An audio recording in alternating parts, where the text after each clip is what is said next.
अस्सलाम वालेकुम रहमतुल्लाहि व बरकातहू। सफ़ा उर्दू प्राइमरी स्कूल तहुराबाग बागी रोड वजीराबाद नांदेड़ की जानिब से ऑनलाइन तर्ज तालीम का आगाज पिछले साल की तरह इमसाल भी लिया जा रहा है। आज हम जमात अव्वल से मजमून अंग्रेजी में 2.7 लेट्स फाइंड ये पढ़ेंगे। प्यारे बच्चों, हमारी इंग्लिश की किताब में सफ़ा नंबर 20 पर 2.7 लेट्स फाइंड आज हमको ये पढ़ना है। लेट्स फाइंड यानी चलो तलाश करते हैं या ढूंढते हैं। हमारी फर्स्ट एक्टिविटी है, देखिए, listen, repeat and circle the odd man out. हमें सुनना है, दोहराना है और मुख्तलिफ या ग्रुप में ना बैठने वाले अल्फ़ाबेट या तस्वीर को दायरे का निशान लगाना है। चलिए, यहाँ पर कुछ तस्वीरें हैं, देखिए गौर से। पहली तस्वीर क्या है? Doctor, top, dish, dog. यहाँ पर हमको मुख्तलिफ क्या नज़र आ रहा है? देखो, डॉक्टर डी से शुरू हो रहा है, टॉप टी से शुरू हो रहा है, डिश डी से शुरू हो रहा है और डॉग भी डी से शुरू हो रहा है। तो यहाँ पर ऑड मैन आउट क्या है, हमको ये पहचानना है।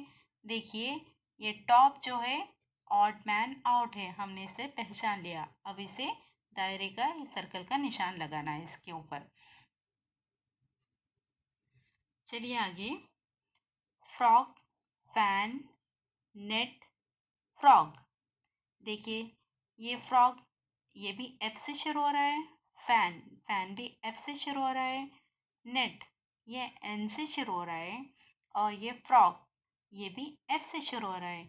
तो यहाँ पर अलग क्या हो गया, मुख्तलिफ क्या हो गया? नेट। इसके गिर्द हमको दायरे का, सर्कल का निशान लगाना है। चलिए नीचे, बैट, पैरोट, बॉल, बलून। यहाँ पर मुख्तलिफ क्या है, पहचानो। शाबाश, पैरोट के गिर्द हमें सर्कल का निशान लगाना है। चलिए नेक्स्ट एक्टिविटी है, देखिए, listen and repeat. Doctor, dish, dog. Doctor भी डी से शुरू हो रहा है, डी अल्फ़ाबेट से शुरू हो रहा है, डिश भी डी अल्फ़ाबेट से शुरू हो रहा है और डॉग भी डी अल्फ़ाबेट से शुरू हो रहा है। फ्रॉग, फैन, फ्रॉक ये एफ से शुरू होने वाले अल्फाज। बैट, बॉल, बलून ये बी से अल्फाज, बी अल्फ़ाबेट से शुरू हो रहे हैं। प्यारे बच्चों, इस वीडियो को बार बार देखिए। हमारे सफ़ा उर्दू प्राइमरी स्कूल के चैनल को सब्सक्राइब कीजिए, लाइक कीजिए, शेयर कीजिए ताकि नई आने वाली वीडियो की नोटिफिकेशन आपको मिले। इंशाल्लाह नेक्स्ट वीडियो में मुलाकात होगी। अल्लाह हाफिज।